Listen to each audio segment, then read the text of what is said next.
scars I carry. Tonight, the shadows are alive. Switch off the lights and listen closely, because something's watching. The red on-air light glowed like a malevolent eye, casting a faint, sickly hue over the sound booth. Tonight it felt less like a beacon and more like a warning. Another dead-end call, another lonely soul trying to fill the void of a sleepless night. But tonight, the void felt like it was answering back.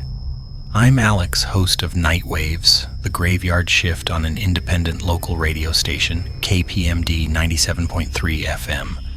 My voice, usually a comforting drone for insomniacs and shift workers, felt thin, stretched. It was 3:17 a.m. My coffee was cold. The digital clock on the mixing board blinked relentlessly, and the city outside was a hushed, indifferent expanse of streetlights. I was just about to cue up another jazz track when the line lit up. Caller number 4. I sighed, pressed the blinking button, and leaned into the mic. "You're on the air, Nightwaves. What's on your mind?" The only reply was a shuddering breath that wasn't my own.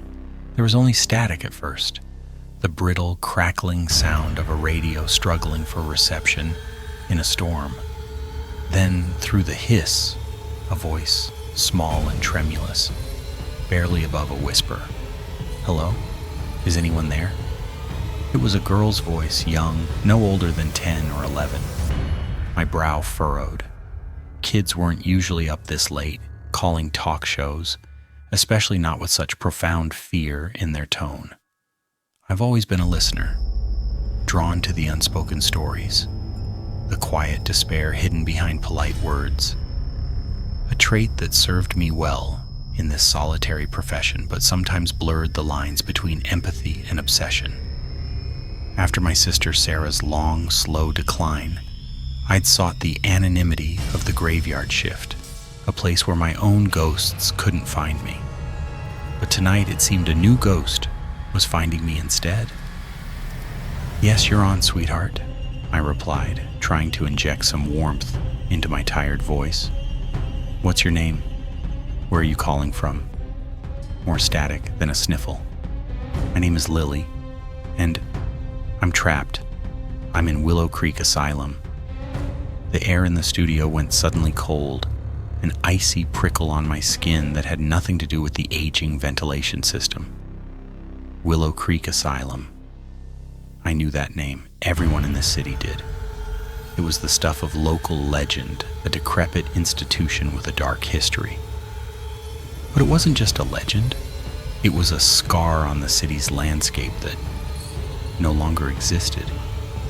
My producer, Mark, a perpetually tired man in his 50s who usually dozed through my monologues, was stirring in his booth, his eyes suddenly alert, staring at the call screen. He pointed a finger at me, then made a frantic cut gesture across his throat. "Lily," I said, my voice unnaturally steady. That's impossible. Willow Creek Asylum was demolished 10 years ago. It's just a vacant lot now." "No," her voice wavered, a raw edge of fear now cutting through the static. "No, it's not. I'm here. It's dark and cold, and I can hear things." My gaze flickered to the call screen. The caller ID was listed as unknown. No phone number, just that ominous word. And yet, her voice, despite the underlying static, was clear. Too clear. As if she wasn't calling from a dying cell signal in a forgotten, non-existent building, but from a whisper right beside my ear. A chill, deeper than any I'd ever felt, began to spread through the studio. Mark was now pounding on the glass, his face pale, mouthing words I couldn't hear, but I knew what he meant. End the call. But I couldn't. I felt a strange, magnetic pull, a horrifying fascination. My past, a personal trauma I had tried to bury beneath years of late-night talk, suddenly felt exposed, raw. I had always been drawn to the forgotten, the broken. It seemed the broken had finally called back. "Lily." I tried again, my voice now a strained whisper. "What do you hear?" "Footsteps," she choked out, a faint sob catching in her throat. "And singing. Software. But it's not a lullaby. They're calling my name, and it's getting closer." A wave of pure, unadulterated dread washed over me. Her voice, so small, so desperate, was undeniably real. And the problem wasn't just that she was trapped in an asylum that no longer existed.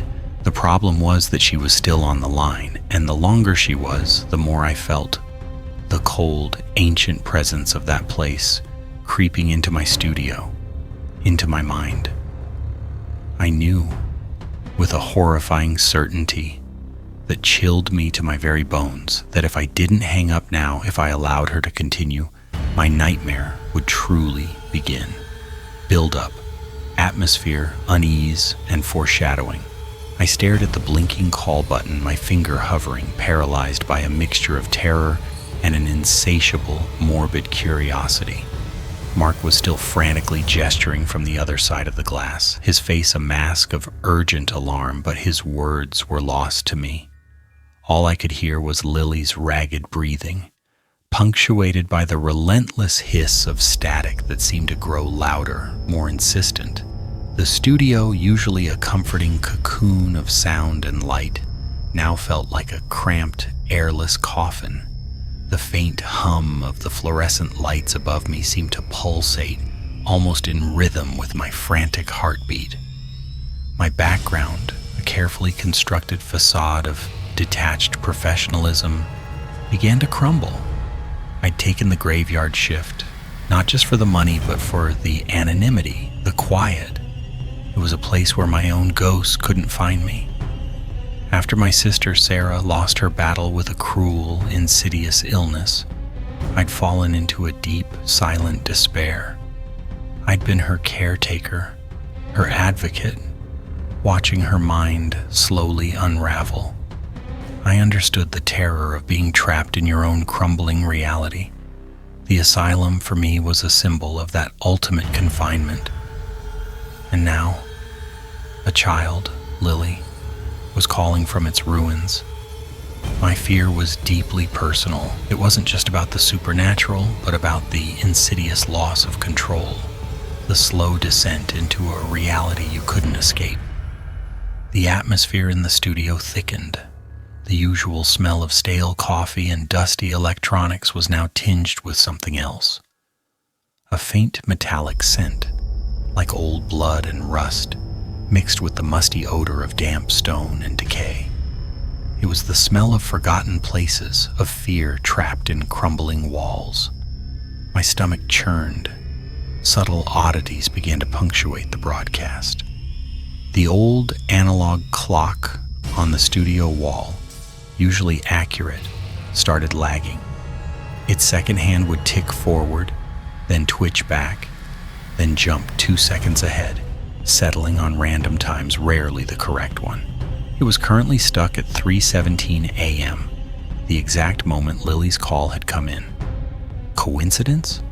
Or was time itself warping around this impossible connection? My own reflection in the dark glass of the studio window seemed distorted, elongated, the shadows beneath my eyes deepening into black pools. I swore I could see faint, swirling shapes behind me, reflections of the studio that weren't quite right. Mark, my producer, usually a cynical old-timer, was now openly unnerved. He kept wiping his brow, despite the cool temperature of the studio. When I asked him to try tracing the call's origin, he just stared at his screen, his jaw slack. "Alex," he croaked, his voice raspy, There's nothing. No signal, no number. It's just dead air. But it's connected." His eyes, usually half-lidded with fatigue, were wide, filled with a primal, unfamiliar fear. Even the station manager, Mr. Davies, a man whose sole concern was ratings and budgets, had called down, his voice tight with an unusual tremor. "Alex, what the hell is going on? We're getting interference reports from listeners all over the city. Ghost signals, whispers. They say it sounds like a child screaming. The tension in the studio was a palpable thing. A taut wire stretched between me and the ghostly voice on the line. I tried to focus on the controls, on the familiar hum of the equipment, but it all felt foreign, imbued with a sinister awareness. The static on Lily's line would occasionally deepen, then clear, revealing glimpses of sound from her end. A distant, echoing clang, like metal on concrete, a faint, wet dripping, and beneath it all, the continuous, almost imperceptible murmur of multiple voices, too indistinct to make out, yet unmistakably there. It was like a choir of sorrow rising and falling in the background. Lily's voice grew weaker, punctuated by gasps. "It's so cold here, Alex. And they're singing closer now. I can see their shadows under the door." Her voice suddenly changed, dropping to a low, guttural murmur that sent a shiver straight through me. "They don't want me to leave. They want me to join." Then a sharp, piercing sound, like a window shattering, echoed through the broadcast, followed by a choked scream. The line crackled violently, then went dead. Not a disconnect, but a sudden, terrifying silence. Just the hiss of dead air. I was trapped, not just in this studio, but in this unfolding horror, and the next part of the nightmare was just beginning to stir. Climactic moment, terror unleashed. The line went dead, the terrifying scream swallowed by the sudden, suffocating silence of the studio. Only the sharp, brittle hiss of the carrier wave remained, a constant reminder of the chilling connection that had just been severed. My hand, still poised over the call button, trembled violently.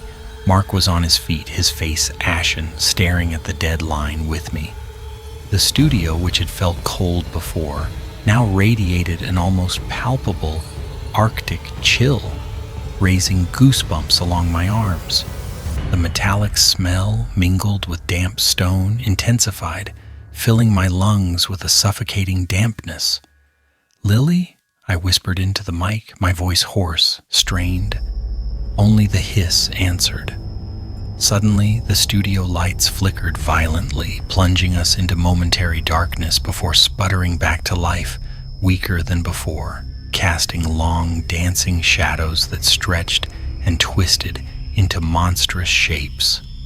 The console, usually a comforting array of knobs and sliders, seemed to writhe, its indicator lights blinking erratically, independently of their controls. The old analog clock on the wall, still stuck at 3:17 a.m., suddenly lurched, its hands spinning wildly, then freezing again, this time at 12:00. Midnight, a fresh wave of nausea washed over me, a dizzying sense of disorientation, as if the room itself was spinning. From the silent, dead line on the console, a new sound began to emerge. Not static, not Lily's voice. A low, guttural moan, long and drawn out. A sound of immense suffering and despair. It seemed to vibrate from the very speakers, seeping into the air around us, heavy and oppressive.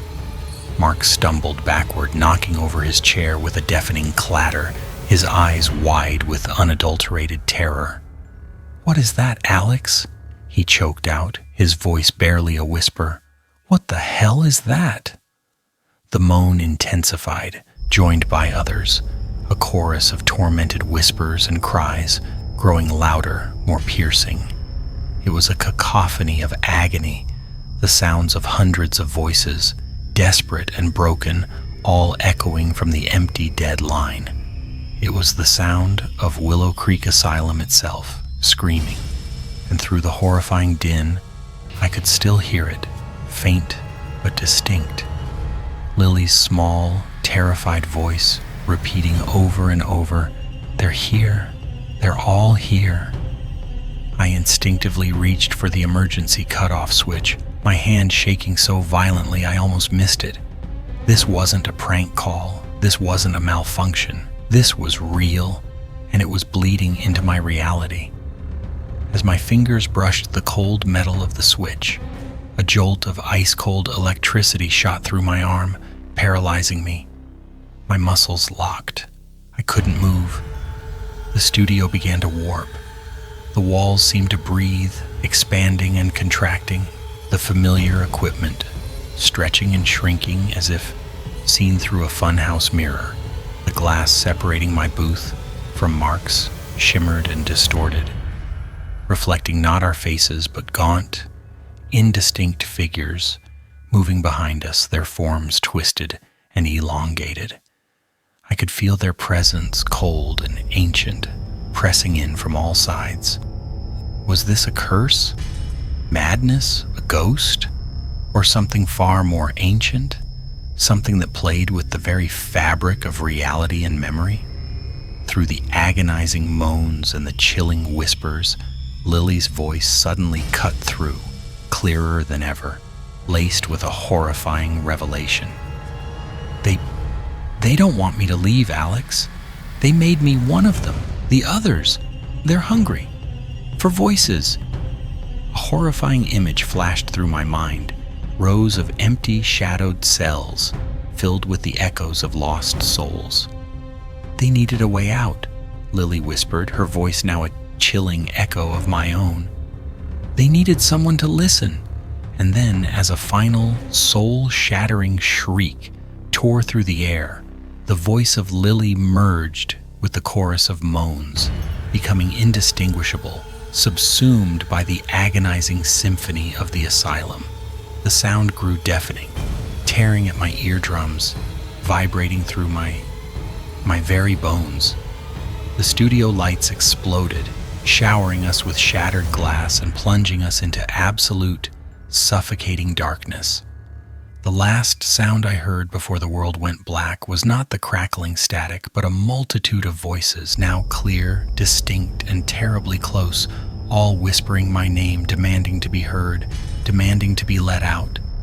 Resolution, twisted ending. The silence that followed the implosion of the studio lights was absolute, a void so profound it felt like a physical pressure. I lay there on the cold tile, the acrid smell of ozone and burning electronics stinging my nostrils. Mark's terrified gasps were the only other sound. My mind, however, was still screaming, replaying the horrifying cacophony of the asylum's voices, Lily's chilling revelation, and the last terrible whisper of my own name. The immediate horror had receded, but it had left a ruin in its wake, both in the studio and within me. When the emergency lights finally flickered on, casting long, distorted shadows, the studio was a mess of shattered glass, sparking wires, and overturned equipment. Mark, trembling, was huddled in a corner, covering his head. The console was dead, all its lights extinguished, the call button dark and unblinking. It looked like a natural disaster, a power surge. But I knew what had truly happened. There was no peaceful resolution, only a terrifying, unsettling quiet. The station manager, Mr. Davies, arrived minutes later, his face a furious crimson, but as he surveyed the wreckage and saw Mark's catatonic state, his anger dissolved into a bewildered horror. "What in God's name happened here?" he stammered, his eyes darting from the console to me, as if expecting an explanation that no rational person could provide. I tried to tell him, to explain Lily, the asylum, the voices. He listened, his expression slowly shifting from disbelief to a kind of horrified pity.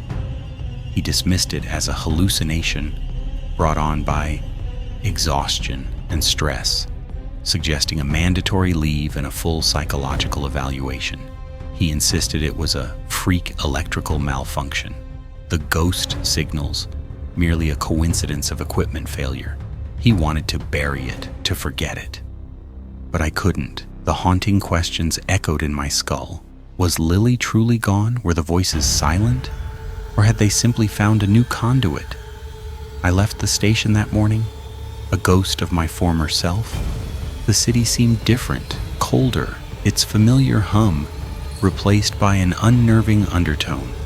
My personal trauma, Sarah's decline, which I had tried to escape, felt not just present but magnified, twisted. The asylum wasn't just a place of confinement for the sick. It was a hungry entity, drawing in those who were vulnerable, those who listened.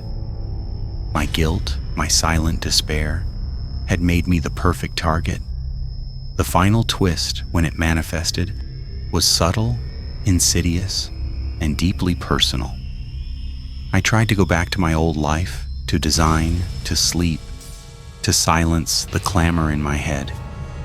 But the sounds followed me, not Lily's voice, not the screaming of the asylum, but the static. It was everywhere. In the quiet hum of my refrigerator, in the gentle rush of my shower, in the background noise of the city streets, a faint, persistent hiss, like an old radio dial perpetually stuck between stations trying to find a signal that was already lost or found. And then the whispers began again. Not my name this time, not Lily's voice, just a low, constant murmur, like hundreds of voices speaking at once, indistinct and overlapping. It was always there, a backdrop to my thoughts, a chilling presence that no amount of silence could truly quiet.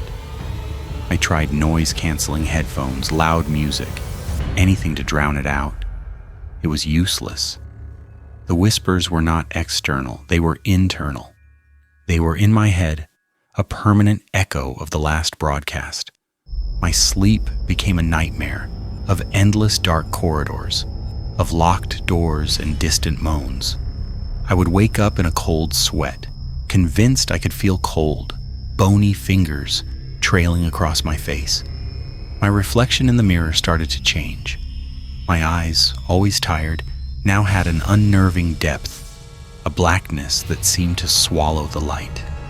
And sometimes, when I stared long enough, I swore I could see faint, swirling forms just behind my own image, like ghosts lingering at the edge of perception.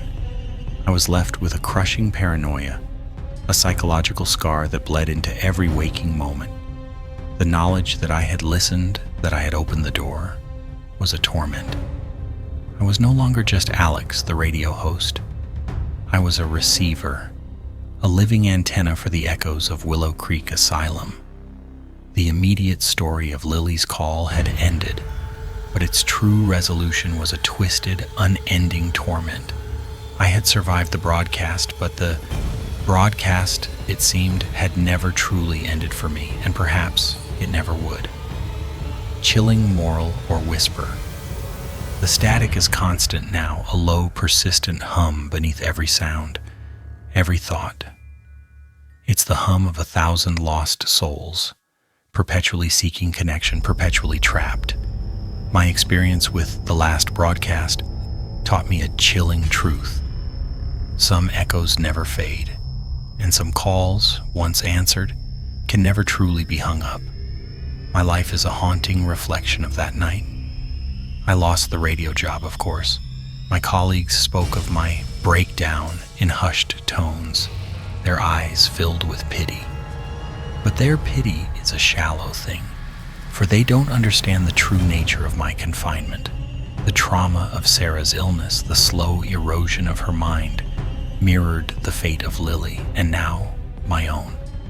My emotional fear of losing control, of having my reality warped, became the very horror that consumed me. I walked the streets of Boston, a solitary figure amidst the bustling crowds, but I am never truly alone. The whispers follow me, a silent chorus in my head, fragments of voices that speak of forgotten pains, of unending despair. They are the patients of Willow Creek, trapped not just in stone and mortar, but in the very airwaves, in the static that permeates everything. And sometimes, when I pass an old, dark building or a particularly silent alley, I feel a cold draft, and the whispers intensify, as if the connection strengthens. I sometimes find myself drawn to abandoned places, especially late at night. Old derelict buildings, forgotten corners of the city. I stand there listening, and the static deepens. The whispers grow clearer, more distinct. They are calling out for someone to listen, for someone to give them a voice. And then there are the old radios. I've started collecting them. Dusty, forgotten relics from flea markets and antique shops. I bring them home, set them up, and spend hours turning the dial, searching through the white noise. Because sometimes, when the static is just right and the air is cold and heavy, I hear it. A faint, impossible signal. A child's voice, small and tremulous. Hello? Is anyone there? It's Lily, still on the line, still trapped in the asylum that was demolished 10 years ago. And she's not alone. The line crackles, and I hear them, the chorus of voices, clearer than ever, demanding to be heard. They found a way out. They found a voice. My voice. And as I lean closer to the crackling speaker, the scent of damp stone and decay filling the air, I sometimes whisper back, "Yes, Lily. I'm here. I'm listening." Because the last broadcast never ended for me. It's simply waiting for the next listener, waiting for you.